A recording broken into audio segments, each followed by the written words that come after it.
దిశ paper చూసుకున్నట్టయితే కేటీఆర్ వార్తను అయితే హైలైట్ చేసినట్టు ఇక్కడ కనబడుతుంది. ఇచ్చిన హామీలేని అమలు చేసేదాన్ని అరచేతిలో వైకుంఠం చూపి అధికారంలోకి కాంగ్రెస్ ఓటేసిన పాపానికి ప్రజలకు ఇప్పుడు అర్థమవుతుంది. 2 లక్షల ఉద్యోగాలు ఇచ్చిన యువతకు దూరమయ్యాం, ఆయన పనులను ప్రచారం చేసుకోలేకపోయాం. పట్టభద్రుల ఎమ్మెల్సీ ఎన్నికల ప్రచారంలో కేటీఆర్ కాంగ్రెస్ పార్టీ 6 గ్యారెంటీలను ఉదరగొట్టి అరచేతిలో వైకుంఠం చూపెట్టి అధికారంలోకి వచ్చిందని, ఇచ్చిన హామీలు ఎన్నింటిని అమలు చేసిందో ప్రజలు ఒకసారి ఆలోచించాలని బీఆర్ఎస్ వర్కింగ్ ప్రెసిడెంట్ కేటీఆర్ అన్నారు. మార్పు అని ఓటేసిన పాపానికి గత ప్రభుత్వంలో ఏం జరిగింది, ఈ ప్రభుత్వంలో ఏం జరుగుతుంది అనేది తెలంగాణ ప్రజలకు అర్థమవుతుందని పేర్కొన్నారు. ఇవాళ ఇల్లందు నియోజకవర్గ కేంద్రంలో ఏర్పాటు చేసిన ఎన్నికల ప్రచార సభలో ఆయన మాట్లాడుతూ 10 ఏళ్ల బీఆర్ఎస్ పాలనలో ప్రభుత్వ రంగంలో 2 లక్షల ఉద్యోగాలు ఇచ్చామని, ప్రైవేట్ రంగంలో 24 లక్షల మందికి ఉపాధి కల్పించామని, అయినప్పటికీ నిరుద్యోగులకు యువతకు దూరం అయ్యామని పేర్కొన్నారు. ఏ డిపార్ట్మెంట్లో ఎన్ని ఉద్యోగ నియామకాలు జరిగాయో లెక్కలతో సహా మీ ముందు పెడతామని కేటీఆర్ స్పష్టం చేశారు.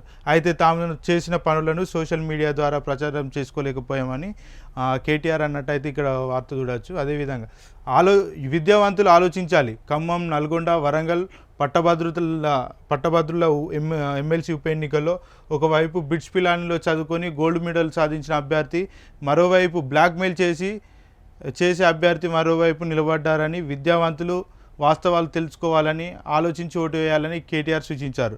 రాష్ట్రంలో 33 జిల్లాల్లో ఏర్పాటు చేసి 33 జిల్లాలకు మెడికల్ కాలేజ్, నర్సింగ్ కాలేజీలను ఏర్పాటు చేసిన ఘనత కేసీఆర్కే దక్కిందన్నారు. రైతు బిడ్డ అయిన రాకేష్ రెడ్డిని మొదటి ప్రాధాన్యత ఓటుగా వేసి గెలిపించాలని కేటీఆర్ కోరినట్టయితే ఈ ఒక వార్తలు చూడొచ్చు.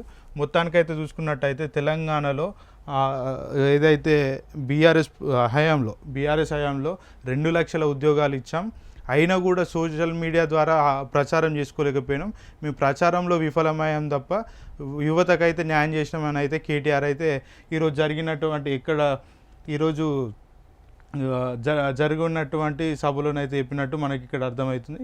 అదేవిధంగా చూసుకుంటే